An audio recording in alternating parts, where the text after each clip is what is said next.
There are 5 different stages to starting a print-on-demand business, and in this video, I'm going to be breaking down exactly what each one of them are so that you can be prepared for it as it happens to you. And I know this personally very well because I was stuck going between stages 1 and 3 for years and years, and it took a lot of painful trial and error to eventually break out of that. So my hope is that by the end of this video, you're going to be able to identify the stages and then know the next steps to be taken in order to ultimately get to whatever your goal is. And the reason that this matters, and this applies to every business for that matter, is that these stages are things that it's unavoidable in my own experience. And this concept is something that I've experienced in print on demand, drop shipping, all different types of businesses. And it's something that's so powerful because once you understand it, you almost can't unsee it. And it has made just a world of difference. And for a while, I thought that I was just a mess up, not meant to be successful with this. And once I saw this flow, I realized that, wow, that makes too much sense. And I've just been trapped here for years and years. And I see the same thing with people in the community as well. You can almost just based on how they, ask their question, what stage of the process they're in. And this is a really powerful tool to be able to help us identify that and as well as identify the next steps to take. And so the process here is also known as the emotional cycle of change. This is not my process. This is got it from Alex Hormozy, and I think he got it from somebody else. But it is so true. And I have my own experience of working with thousands of people in WeScale. That this process, if somebody's not able to get past this, doesn't matter what skills or strategies they have, it's not going to matter at all. And so the process starts off. It goes stage 1, uninformed optimism. Then stage 2, informed pessimism. Stage 3, the valley of despair. Stage 4 is informed optimism. And stage 5 is success and fulfillment. And we're going to break down what each one of these means. And this is super important because stage 3 is where almost everybody gets stuck unknowingly for years and years and just ends up repeating the same cycle. So stage 1, uninformed optimism. This is the exciting stage. This is where we have just started watching the YouTube videos, seeing about print on demand and e-commerce and seeing all the possibilities. And we only have an understanding of the potential benefits, but we have no understanding of the downsides or consequences or what the cost will be in order to get to that benefit. So this looks like when I was starting out, I got hit with all these videos about Amazon FBA. And it's like you would order a product, customize it a little bit, ship it to Amazon, and you put it up and you start taking sales. And seeing on the surface level is like, that seems doable. No reason I can't do that. And then I jumped in, bought a course for $5,000 that I didn't have, and then got to the inside. And that's where you get into stage 2, which is informed pessimism. And when I got inside the course, I realized that there was a lot of costs, both time, skill, and capital, that I just did not have the currency to pay in all regards. And this happens a lot of times to people. It doesn't have to be because you bought a course. But stage 2, informed pessimism, is where the uninformed optimism of, oh, I'm just selling t-shirts, I'm just making a quick brand, that doesn't last for long because reality sets in and we start to have a new perspective now of what the actual cost is going to be in order to reach this goal. The important things to note here is that this stage is a shift to a negative emotional state. In the beginning, uninformed optimism, where it's all sunshines and rainbows, kind of think when you first start dating somebody for the first time, that honeymoon period where you can do no wrong, the oxytocin is flowing, like everything's just rose-colored glasses. That same exact thing happens to when we're starting a new business. But then as we start to realize the flaws, the costs, the challenges, we start to look for reasons to abandon the effort. And our brain is conditioned for safety, but it's not conditioned for happiness or fulfillment or achievement, none of those things. So our brain is like all of our subconscious wiring is constantly fighting against us as we're going into this process. And so when I got inside the course, I had a ton of informed pessimism. I was like, wow, a lot of the most successful sellers have known this for years and years and years. They are well-established, like career professionals who have lots of money to invest into this. And I don't know even the first place to get started. There's a lot of logical reasons for me to just turn around and head for the door. And that's when people, if they even get this far, they get into stage 3, which is the valley of despair. I like to call it the valley of testing.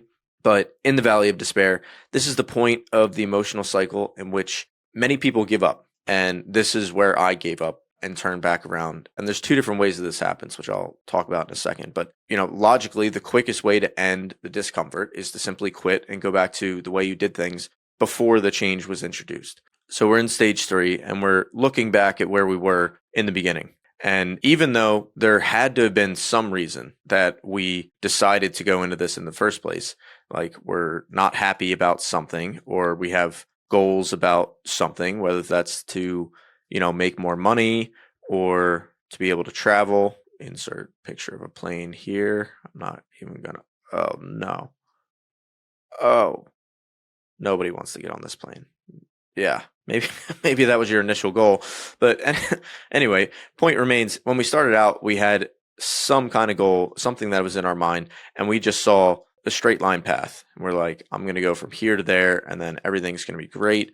Then we realized that it actually requires a heck of a decline down into the valley of despair. And now that we're down here, we're looking back at where we were. We're like, I had more time back then, so that was better. I had more money because I've started spending money on whatever this business was. I had, less stress because I just had my one job. I didn't have full-time job plus this, on top of it.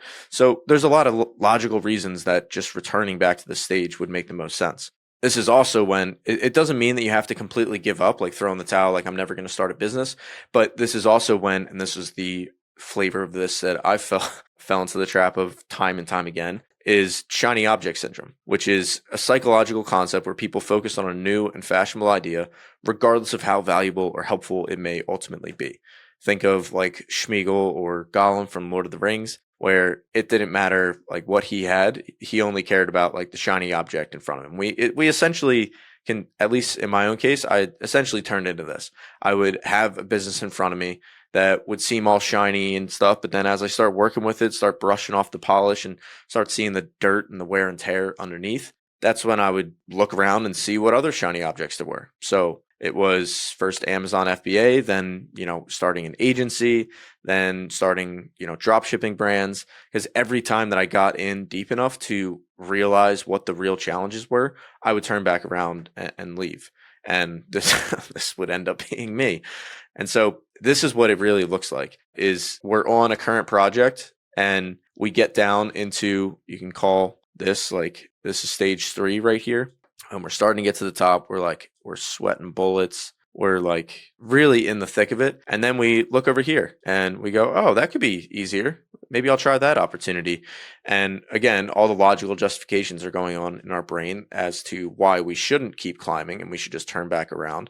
And then all that our brain is looking for is something else that we could do, because that allows us to climb back down, fold it in, not go through like the really challenging problems that we have to solve, and then we just jump ship to something else. And this is to solidify like the main premise of this video, why I'm making this, is I've seen people do this so many times.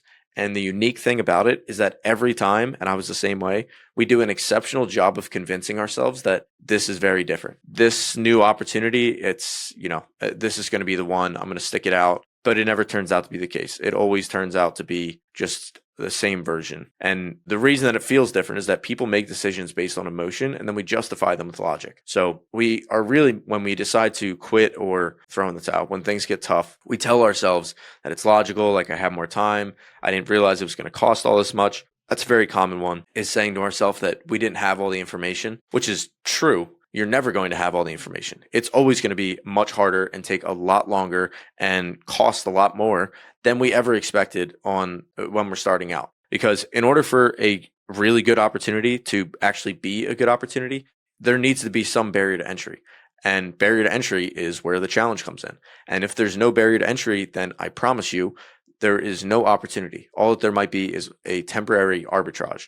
Because without barrier to entry, then the market becomes flooded, supply surpasses demand, and the opportunity goes away. But first, we justify with logic. I gave it an honest effort, but this opportunity just isn't that good. It's not me. It's not my fault that I'm not reaching the finish line. It's XYZ. And if we're being truly honest with ourselves, what we would actually be saying is, this is hard. And I'm not sure I value the potential outcome over the inputs required. Now, obviously, nobody talks like this, but this is the actual decision that's happening in our brains. And when we're able to push through this valley of despair, aka the lowest point of this whole cycle. If you quit here, you end up going back up to stage one and you start all over again. I've seen people, myself included, just rinse and repeat this over and over again. And there are too many people, I fear, that repeat this their entire life and never get past it to the next stage. This is why at stage three, the distance from where you are to where you want to be has never felt greater. This is why you need things that will carry you through. This is where visualization or manifestation, I'm not into like woo-woo stuff or like the secret of like just think about it and it'll come true. But I am a big believer in constantly reminding ourselves in where we're going and why the effort that we're putting in every single day is worth it, and why come hell or high water, we're always going to see it through to the end. And people say, the only way you lose is if you quit. And that's also why they say focus on the inputs and not the outputs, because within this context, all of those motivational sayings that we normally hear start to make a little bit more sense. And so we don't want to go from the valley of despair to just repeat this cycle over and over and over again. Like, I think it was Sisyphus, the guy that in mythology who pushed the rock up to the top of the mountain and then every time just for it to roll back down again. We don't want to be that. And many people get stuck in this loop their whole lives and never get to stage 4, which is informed optimism. And this is the fourth stage, which is where the possibility of success begins to increase and you are back in a positive state of mind, because you've seen basically the light at the end of the tunnel. You realize that there's opportunity there, but when we start out, all that we see is just darkness. There's no light at the end of the tunnel at all. But when we push through and we stay in zone 3 long enough, the benefit of our actions are starting to actually bear fruit. This can be when you're starting a print-on-demand business. This can be your first sale. This can be your 100th sale. And the cost of change is like starting to actually feel worth it to us. But the key here is to not stop, and it's to double down. And when things start to feel easy, not making it harder for ourselves. A lot of people at this stage start to lose the sense of excitement in the business because it doesn't feel as new anymore, which it shouldn't. It's funny. In the beginning, we, complain or we pay negative lip service to all the new things that we have to learn because it's all new and stuff. But then when we learn everything, not everything, but we get the ropes down and we start to get into this period of things are actually going well, we feel the need to shake it up because it doesn't feel new anymore. And we've come to associate entrepreneurship, starting your business, print on demand with newness and excitement, because every time we open a new screen or did literally anything, it felt new. And so we had that emotion attached to the goal or like the process. Now we need to decouple it and realize that the initial excitement was great. That got us through the initial stages, but now it is not only okay, but it is expected and encouraged to embrace the more boring or monotonous feeling tasks that feel that way now because we've got the experience. It's just like if you ride a bike the first time and you're like wobbly and like everything's like new and you're like looking around. And then when you ride a bike for the 1,000th time, it's like, yeah, it's a bike. You don't even feel it. It feels like an extension of yourself. You don't go and try to find, a new, a bike that has like square wheels or something. Or what if I take off the handlebars? Well, some people do that, unicycles, but you wouldn't do those things because the goal was learn to ride a bike so I can go from point A to point B. Now you get to enjoy the fruits of your labor and the investment that you made in that trial and error. So just embrace that and don't overcomplicate things for ourselves. And this is why some people say that if you can get through the testing phase or the valley of despair, then you can honestly get through anything. And I say this all the time. Some people is that by far the most challenging point of your business, or I'll frame it differently. Like when you start a diet, for example, the most challenging time in that diet is the first couple of days. When I quit drinking, the most challenging point was the first week or the first month, not because I had like a physical addiction, but just like when you go out socially, it's like, yeah, I could do like fit in social norms, that kind of thing. First month, it was challenging. A lot of mental effort went to it.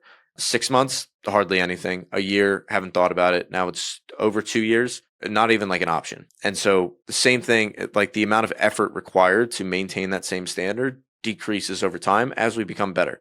And the testing phase in the beginning is by far the hardest point. So if you're able to push through that, then you're able to get through the rest. And the hardest times that I've ever had in business have been when I'm putting in a lot of effort and not seeing the fruits of our labor. Like anybody could do it. If it was easy all the time and you sat down and clicked a button, then anybody could do it. And then again, back to the barrier to entry thing.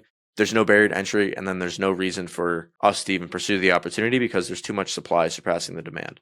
And then we ultimately get to stage 5, success and fulfillment. So this is the final cycle. Here, the benefits of your new behaviors are fully experienced, and the cost of change is perceived as now worth it. The funny thing is that this doesn't happen until we're looking back in beautiful hindsight. And now it's, I put in 100 days of just making designs and just countless hours where I wasn't sure where this was going. Now, after I've done $1 million in sales, that was worth it. That was a smart decision by me. But if you tapped yourself on the shoulder, day 25 out of 100 going into the process, is this worth it? You would look up with, deer in headlights look and go, I don't know. I think so. So it's hindsight's 2020, but it's a funny moment to be able to reflect back. But all in all, this cycle here, it happens to all of us. When you start your print on demand business, you will think of it as it's just t-shirts. I just need to make some designs, truck up some listings, and things will be great. Then you realize, I've made 100 designs, still haven't gotten a sale. Okay, maybe this is a little bit harder. Then you get into the valley of despair. I've made my 200th design and things at work are starting to ramp up. And I feel like I haven't had time to spend with family at all. And I'm spending all my spare money on the business. These types of things, it'll be different for everybody. The variables stack up, but there will be a moment where these things stack up and, logical you is looking at them. And then you look back at where you were and you're like, at least back here, like I didn't have a lot of excitement for the future, but at least I wasn't working 12 hours a day. I had more free time and I had more money than I have now than what I've been spending in the business. Why not just start over? And the answer to that is the answer that you've already come up with. Whatever the thing was that got you started in the first place. That's why you really need to connect to that reason hard. Like people say, what is your why? Have your why. Got to have a strong why. This is the reason. It's because, and on the surface level, it seems like, I just want to go from there to there. Like that's it. And if that's all that the process was, then you wouldn't need to know your why. It would just be like pick which pill you want to swallow, basically. But obviously, it's not like that. It requires a massive transformation process. And that's where you have to really connect with the thing that you're either getting away from or getting to pull you through those times. But what I can promise you is that it's a different journey for everybody. But monetary and like business accomplishments aside, it has been the most, again, hindsight, beautiful thing. It's been the most worthwhile process that I've ever gone through, specifically pushing through at this point here. Because not only is this where you ultimately end up making the most money and financial rewards, but this is also where the most growth happens. And no growth happens up here when you're just in your current state and you're, passively fantasizing about starting a business and, watching a lot of YouTube videos with fancy screenshots and stuff. It's all well and good, but no growth is happening there. Absolutely not. The growth happens down here. And so our brains naturally look for the shortcut, the hack, or whatever that doesn't exist because it craves whatever is going to consume the least amount of calories and keep the cortisol levels within a reasonable level. And heading down into the valley of testing, it certainly does not check any of those boxes. So it takes having awareness of this process so that you can know that once you get to one of the stages, you're not alone and that this is part of the process. You are not off the beaten track just because you don't feel like sunshines and rainbows every day and this feels really damn hard and you're having second guesses. I would say it's actually more bizarre if at some point you don't have second guesses. The important thing is that you've burned the boats and you commit to doing what you said you were going to do long after the mood in which you said it has left you. And that's what this video is all about. So if you like these kind of videos, thank you for watching. Let me know down in the comments what other topics or questions you'd like us to talk about next. And if you want to learn more about the types of businesses that we run, feel free to check out our free 31 plus hour course. It goes into a lot more mindset stuff as well as everything we do to run the business from top to bottom. So thanks for watching. I'll see you soon.